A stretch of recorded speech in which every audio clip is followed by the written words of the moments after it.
एक वर्षों से मैं माननीय प्रधानमंत्री जी की कृपा से देश में केंद्रीय मंत्री भी रहा। कौन ऐसा है इस पार्टी में कि माइक लगा करके घूम जाइए कि आज आरसीपी सिंह जी का कार्यक्रम यहाँ होने जा रहा है, अब 5,000 या 10,000 आदमी जुट जाएगा। नीतीश जी के अलावा इस पार्टी में कोई नेता नहीं। नीतीश जी सर्वमान्य नेता हैं। नीतीश जी के जिसके ऊपर आशीर्वाद है वो फलता फूलता है, जिसके ऊपर से आशीर्वाद हट जाता है वो जल्दी ऊपर आ जाता है। नमस्ते, मैं हूं रंजीत झा और आप देख रहे हैं ट्रस्ट न्यूज। हमारे साथ हैं ट्रस्ट न्यूज के संपादक हेमंत कुमार। सर, आपका बहुत बहुत स्वागत है। धन्यवाद। आरसीपी सिंह राजनीति में अपना सब कुछ गंवा चुके हैं, बावजूद इसके उनके तेवर में कोई नरमी नहीं है। जब भी बयान देते हैं तो इतना कड़क बयान दे देते हैं कि पलटवार भी उन पर होने लगता है। अब आप देख रहे होंगे कि आरसीपी सिंह ने फिर कहा मुझे कोई क्या धोखा देगा, प्रधानमंत्री की कृपा से मैं मंत्री बना, ये तमाम चीज़ें वो कहते आए। तो इधर आज जदयू से भी पलटवार हुआ है। पलटवार किया है नीतीश कुमार के खास अशोक चौधरी ने।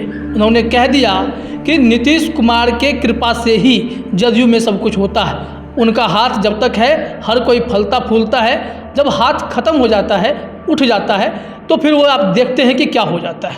पहले आप इस वीडियो को थोड़ा सुन लीजिए, फिर हम सर के साथ चर्चा करेंगे कि आखिर आरसीपी सिंह सब कुछ गंवाने के बाद भी इतने कड़े तेवर में क्यों रहते हैं और आगे इनका होगा क्या।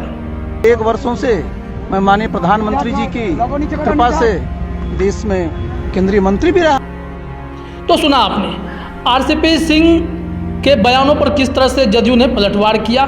सर, सवाल यही है कि आरसीपी सिंह के मामले में जो भी हम लोग शुरू से देखते आ रहे हैं, तमाम चीज़ें एक के बाद उनसे छीनती जा रही है, बावजूद इसके वो अभी भी गर्म रुख में दिखते हैं। देखिए, अब आरसीपी जहां पहुंच गए हैं वो मुझे लग रहा है कि अब वो पार्टी से निकाले जाने का इंतज़ार कर रहे हैं।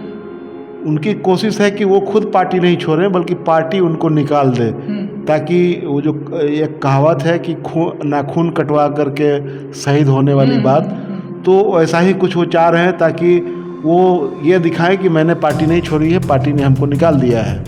क्योंकि वो जो उनकी जो लगातार जो पोस्चरिंग है, जो कुछ वो कर रहे हैं, उससे नीतीश कुमार को एक तरह से चिढ़ाने वाली बात ही है। जैसे कि आपने देखा होगा कि पिछले दिनों जब हैदराबाद में बीजेपी की राष्ट्रीय कार्यकारिणी की मीटिंग हो रही थी, तो उसी दौरान उन्होंने अपने विभाग की मीटिंग वहाँ रख ली और उसी मीटिंग के दौरान वो हैदराबाद में रहे और राष्ट्रीय कार्यकारिणी की मीटिंग के दूसरे दिन वहाँ वो उपस्थित हुए। वहाँ बीजेपी के लोकल यूनिट के लोगों ने, वहाँ जो स्टेट यूनिट के लोग थे हैदराबाद में, उन लोगों ने उनका स्वागत किया और उस फोटो को, उस मोमेंट को उन्होंने शेयर किया। उनके लोगों ने मीडिया को उसको जारी किया। तो और उसके पहले वहाँ ये चर्चा होने लगी थी, ये फ़ोटो आने से पहले ये चर्चा होने लगी थी कि आरसीपी राष्ट्रीय कार्यकारिणी की मीटिंग में शामिल हुए। हालांकि ये इसमें कोई तथ्य नहीं था, क्योंकि राष्ट्रीय कार्यकारिणी में किस हैसियत शामिल होते हैं वो तो बीजेपी में थे नहीं। फिर उसमें सिर्फ राष्ट्रीय कार्यकारिणी के जो मेंबर थे वही शामिल हो सकते थे। लेकिन इनके वहाँ रहने से ये इस तरह की अफवाहें उड़ रही थी। और उसके बाद वहाँ से जब वो लौट करके आए तो सबको पता था कि 7 जुलाई को उनका कार्यकाल ख़त्म होने वाला है। उसके पहले कैबिनेट की मीटिंग होने वाली थी। पहले से खबर चल रही थी कि ये कैबिनेट की ऐसी मीटिंग है जिसमें मुख्तार अब्बास नकवी और आरसीपी सिंह के लिए ये अंतिम कैबिनेट होगा। और इसी में और हुआ भी। प्रधानमंत्री ने दोनों की प्रशंसा की, दोनों को उनके कार्यकाल के लिए बधाई दी। और उसके बाद स्पष्ट हो गया कि अब इनका मंत्री पद भी जाने ही वाला है। और जो उम्मीद की जा रही थी कि राज्यसभा भेजे जाएंगे राष्ट्रपति कोटे से, जो मनोनयन जो होता है, तो वो भी नहीं हुआ।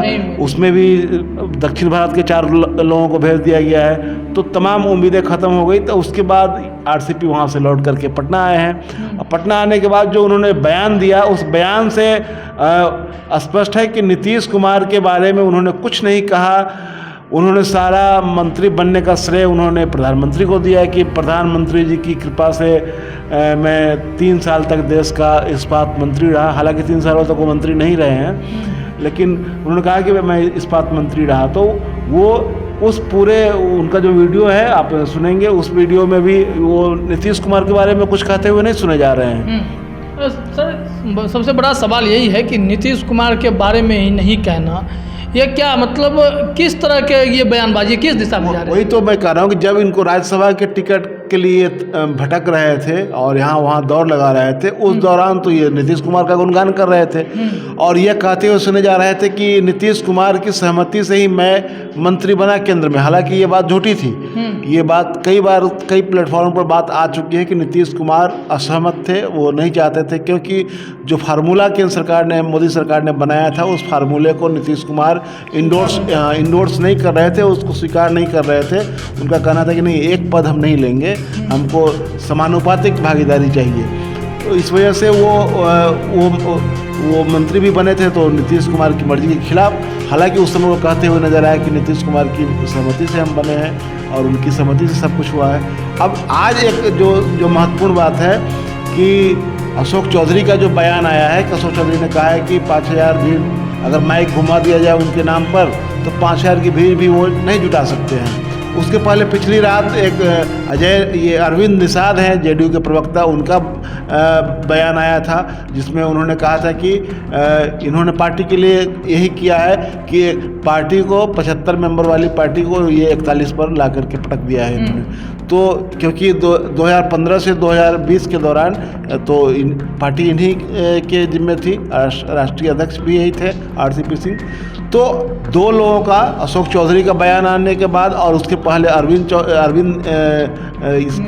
अरविंद निषाद का बयान आने के बाद आज एक बहुत ही जिला स्तर के नेता की ओर से एक बयान दिलवाया गया है जिनका नाम शत्रुघ्न साहनी है। वो मुजफ्फरपुर जिला के रहने वाले हैं और मुजफ्फरपुर जिला परिषद के मेंबर हुआ करते थे, पिछली बार भी मेंबर थे और शुरुआती दिनों में 2001 में भी वो मेंबर बने थे।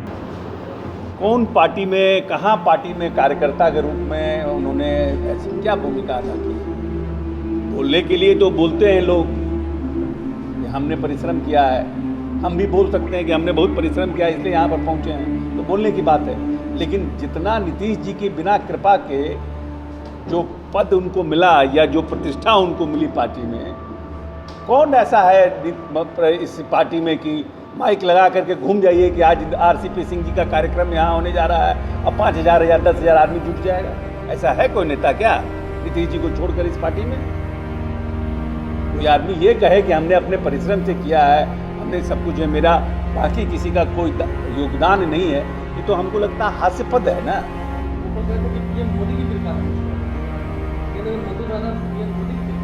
अब ठीक है, अगर नरेंद्र मोदी जी की कृपा है तो ये बात सत्य हो गया ना कि नीतीश जी के कंसेंट से मंत्री नहीं बने। ये भी बात हो गया, खुद ही बोल रहे हैं कि बिना नीतीश जी के कंसेंट के मंत्री बने, ये भी बात प्रूफ हो जाता है। वो कहते कि मैं जमीन पर आ गया हूँ। अब देखिए, ऐसा है कि ये वो भविष्य में क्या करेंगे आरसीपी सर, वो अलग बात है, मगर ये कहना कि मैं परिश्रम से आया हूँ, हम समझते हैं कि ये पूरी तरह से हास्यास्पद है। नीतीश जी के कृपा से 2 बार राज्यसभा गए, नीतीश जी ने उनको पार्टी का राष्ट्रीय अध्यक्ष बनाया और नीतीश जी इस पार्टी के सर्वमान्य नेता हैं। जो भी व्यक्ति इस पार्टी में है वो नीतीश जी के कृपा से फलता और फूलता है।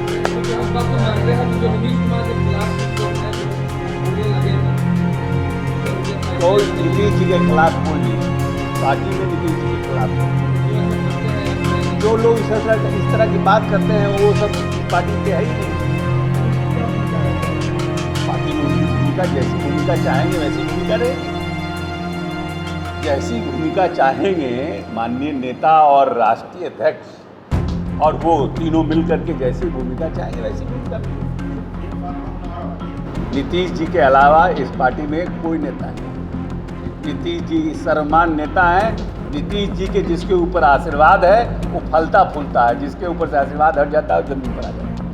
तो उनसे एक बयान दिलवाया गया जिसमें वो शुरुआत में उनका जब बयान आप अगर उसमें देखेंगे तो उसमें शुरू में कि नीतीश कुमार ने इनमें काबिलियत देखी तब इनको लाया गया राजनीति। पहले इनको एक आईएएस अफसर के रूप में इनकी सेवा ली, फिर उनको राजनीति में लेकर आया, तो बिना काबिलियत के तो ये ऐसा हो नहीं सकता था।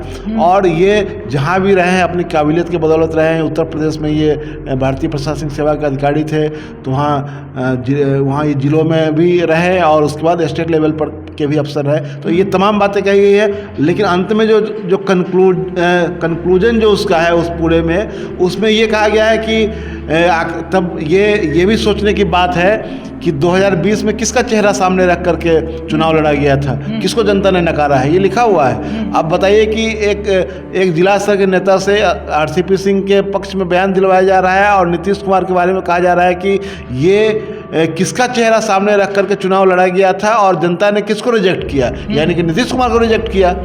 ये उस बात का जवाब है जो अरविंद निषाद ने कल कहा कि पार्टी को इन्होंने 41 मेंबर वाली पार्टी पर लाकर पटक दिया। नीतीश कुमार के बारे में जो कहा गया है, उनका जो मैंने कहा तो शत्रुघ्न साहनी जो है, तो उन्होंने कहा है कि ये किसका चेहरा सामने रख करके चुनाव लड़ा गया था, यानी कि 2020 का चेहरा। उस समय ये नीतीश कुमार ही पार्टी के राष्ट्रीय अध्यक्ष थे जी, और चीफ मिनिस्टर भी थे वो। तो एक तरह से अब जो आरसीपी की तरफ से बोलने वाले जो उनका बचाव कर रहे हैं, उनके पक्ष में बोल रहे हैं, वो एक तरह से नीतीश कुमार को चैलेंज किया जा रहा है कि आप ही का चेहरा था। और मैंने पहले कहा कि जो अरविंद निषाद ने जो बयान दिया था कल कि पार्टी इनके रहते पार्टी 41 पर आ गई, तो वो उस समय आरसीपी पार्टी के संगठन महासचिव थे, और संगठन महासचिव के रूप में सारी जिम्मेवारी जाहिर सी है कि इन्हीं के पास थी। नीतीश कुमार भले ही राष्ट्रीय अध्यक्ष थे पार्टी के, लेकिन पूरा संगठन चलाने का जिम्मा इन्हीं को मिला। कहते भी मैंने बूथ तक हाँ, बूथ ये कहते भी हैं। तो इसी संदर्भ में अरविंद निषाद ने ये बात कही होगी कि आपके रहते हुए पार्टी 41 पर आकर सिमट गई। तो ये जो पूरा है, तो इसमें मैं जो कह रहा था कि आरसीपी सिंह ने मंत्री पद, ये पहले राज्यसभा जाने का रास्ता बंद हुआ इनका, उसके बाद ये मंत्री पद अब इनका चला गया। उसके बाद रही सही जो कसर थी, अब वो लगता है कि उनकी छटपटाहट इस बात को लेकर के है कि हमको किसी तरह मुक्ति मिल जाए यहाँ से। अब एक बड़ा सवाल ये है कि जदयू में बड़े पद पर रहने वाले जो भी नेता रहे, वो अपने निकाले जाने का इंतजार क्यों करते हैं? जैसे कि शरद यादव का भी आप नाम देख सकते हैं, इसके अलावा आप प्रशांत किशोर का नाम देख सकते हैं, जदयू के राष्ट्रीय उपाध्यक्ष रहे, वो भी बयानबाजी करते रहे, अंतिम में उनको निकालना पड़ा। और उन पर तीखी बयानबाजी करने वालों में आरसीपी सिंह भी थे, जो खूब चिल्लाते थे इनका नाम सुनते ही। तो ये बड़े नेताओं का ये हश्र जदयू में क्यों हो जाता है? देखिए, जो व्यक्ति आधारित पार्टियों में ये रहता है, और जिस समय प्रशांत किशोर को लाया गया था तो ये सोच करके ही लाया गया था कि ये संगठन में अच्छा काम करेंगे, लेकिन आरसीपी ने उनको एक तरह से अपना प्रतिद्वंदी मान लिया। और नंबर 2 अखबारों ने इसको चलाया कि नंबर 2 का पोजीशन उनको मिल रहा है, और ये बात उनको चुभ गई और उन्होंने एक तरह से इसको प्रतिष्ठा का सवाल बना लिया। और जहाँ भी पूरे बिहार में संगठन का काम वगैरह करने की वो कोशिश कर रहे थे प्रशांत किशोर, तो उसमें ये बजाबते मैसेज भेज करके लोगों को कहा जाता था कि उस कार्यक्रम में भागीदारी नहीं करनी है, अथवा वहाँ उसे बहुत अधिक बढ़ चढ़ कर हिस्सा नहीं लेना है। तो ये आरसीपी का उस समय भी ये सामने आया था, लेकिन यही लत जो इनका है वो ललन सिंह के अध्यक्ष बनने के बाद भी इनको लग रहा था कि हम ही पार्टी चलाएंगे, भले अध्यक्ष नहीं है। नीतीश कुमार ने इनको पार्टी अध्यक्ष पद से इनको मुक्त किया था और ललन सिंह को लाया था, तो इनको बहुत ख़राब बात लगी थी और इनको लग रहा था कि पार्टी हमारे हाथ से निकल गई है। तो ये पार्टी पर अपनी पकड़ बनाए रखना चाहते थे और इसी वजह से ये कोशिश कर रहे थे कि पार्टी हमारे पास ही रहे। लेकिन जो लॉन्ग टर्म प्लानिंग थी नीतीश कुमार की, क्योंकि इनका बीजेपी के साथ जो इनका रिश्ता जो रहा है वो नीतीश कुमार से थोड़ा 2 कदम आगे बढ़ करके ये करते रहे हैं। और उसी दौरान इन्होंने अध्यक्ष रहते हुए राम मंदिर निर्माण के लिए पार्टी फंड से चंदा दिया। इन्होंने 1 लाख से अधिक रुपया शायद चंदा इन्होंने दिया था, और इसको लेकर के नीतीश कुमार काफ़ी ये असहज थे और नाखुश भी थे, क्योंकि ये उनके बिना जानकारी के, उनकी बिना सहमति के इन्होंने किया था। और इसी वजह से ये मीडिया में बातें चलती थी कि नीतीश कुमार से ज़्यादा आरसीपी सिंह बीजेपी के करीब हैं, और इनको ये इस वजह से ये देखा जा रहा था कि आरसीपी धीरे धीरे पार्टी पर कब्जा करने की कोशिश कर रहे हैं, और ये एक तरह से थ्रेट माना जा रहा था कि ये पार्टी में तोड़फोड़ भी कर सकते हैं। इसलिए इनको समय रहते नीतीश कुमार ने पार्टी अध्यक्ष पद से हटाया, ललन सिंह को लाया, और ललन सिंह के कार्यों में जब ये हस्तक्षेप करते हुए देखे गए, इन्होंने एक पैरेलल कार्यक्रम सदस्यता अभियान का 1 साल तक के लिए तय कर दिया था, और नीतीश कुमार के जन्मदिन के मौके पर इसको अनाउंस करने वाले थे, और इन्होंने मीडिया में बातें रख भी दी थी, लेकिन नीतीश कुमार को इनको मना करना पड़ा कि पार्टी का काम देखने के लिए पार्टी अध्यक्ष हैं, उनको देखने दीजिए, आप इन कामों में हस्तक्षेप नहीं कीजिए। और जी सर, अगर आरसीपी सिंह इंतजार कर रहे हैं कि जदयू उन्हें निकाल दे, तो इसका पॉलिटिकल फ़ायदा आरसीपी सिंह को कैसे मिलेगा, क्या मिलने वाला है? देखिए, बहुत अधिक पॉलिटिकल फ़ायदा मिलेगा मुझे नहीं लगता है, लेकिन ये क्योंकि राजनीति में ये आ चुके हैं, राजनीति में रह चुके हैं, सत्ता का इनको स्वाद लग चुका है, तो इसलिए अब तो घर बैठेंगे नहीं कि वो कुछ करना है। तो ये चाहते हैं कि अपने लोगों के बीच में जिस कॉन्स्टिट्यूंसी को ये एड्रेस करते हैं, यानी अगर बिरादरी के लिहाज से भी देख लिया जाए तो निश्चित रूप से कुर्मियों में तो ये जाने पहचाना चेहरा हो ही गए हैं। तो कुर्मियों का भी एक ऐसा हिस्सा है जो बीजेपी को पसंद करता है। तो मुझे लगता है कि इनको अगर पार्टी से बाहर किया गया तो ये बीजेपी की ओर जाएंगे। हालांकि अभी हमको लगता है कि बीजेपी तत्काल इनको नहीं लेने वाली है, संबंधों पर असर पड़ सकता है। हाँ, क्योंकि संबंधों पर असर पड़ सकता है, और नीतीश कुमार को नाराज़ करना बीजेपी 2024 के चुनाव तक नहीं चाहेगी। लेकिन ये लगता है कि ये बीच में तीसरा कुछ कर सकते हैं, जैसे कि ये हो रहा है कि प्रशांत किशोर की तरफ जा सकते हैं। प्रशांत किशोर लगातार ये पूरे बिहार में घूम रहे हैं, सभाएं कर रहे हैं, तो कुछ ऐसा। लेकिन प्रशांत दो दुश्मन दोस्त होंगे क्या, ये बड़ा सवाल है। सवाल ये है कि प्रशांत किशोर के साथ इनकी पटरी बैठेगी कैसे। ये जो कयास लगाया जा रहा है कि प्रशांत किशोर के साथ जा सकते हैं, तो इनकी पटरी वहाँ बैठेगी कैसे। प्रशांत किशोर के साथ इनके रिश्ते बहुत अच्छे रहे नहीं हैं। तो मुझे लगता है कि ये इंतजार करेंगे कि इनको बीजेपी में ही कुछ हासिल हो। लेकिन बीजेपी अभी आज की तारीख में नीतीश कुमार को नाराज़ करना नहीं चाहती है कि नीतीश कुमार हमारे किसी कदम से नाराज हो। एनडीए से इतर भी कुछ सोच सकते हैं, क्योंकि कोई रास्ता तो इनको निकालना होगा। पॉलिटिकली अगर एक्टिव रखेंगे खुद को तो फिर किसी न किसी दल में तो जाना ही पड़ेगा। इनके साथ जो लोग थे, जैसे कि अभय कुशवाहा विधायक भी रहे हैं, अभी विधायक नहीं है, लेकिन इनके मंत्री रहते हुए इनके साथ रहे, इनके पीए रहे, इनके साथ बहुत से लोग जुड़े हुए हैं। लेकिन जो लोग भी जुड़े हुए थे, ये आज की तारीख में अब इनके साथ कोई उस तरह के लोग नहीं हैं। ये वापस नीतीश खेमा में, ललन सिंह की खेमा में सारे लोगों ने अपनी प्रतिबद्धता, अपनी आस्था बदल ली है जो इनके साथ थे। अब जो अभय कुशवाहा हैं, उन्होंने हाल में ललन सिंह से मुलाकात की, उनको बुके दिया, फिर उनके पक्ष में प्रशंसा के पुल बांधे। तो ये तमाम चीज़ें थी। तो इनके साथ जो लोग हैं वो लोग भी चले गए हुए हैं, लेकिन ये चाहते हैं कि इनको इस सिचुएशन में कि इनको पार्टी से निकाल दिया जाए, ताकि इसको एक इशू बना सके कि हमने पार्टी के लिए इतना काम किया और हमको पार्टी से निकाल दिया गया।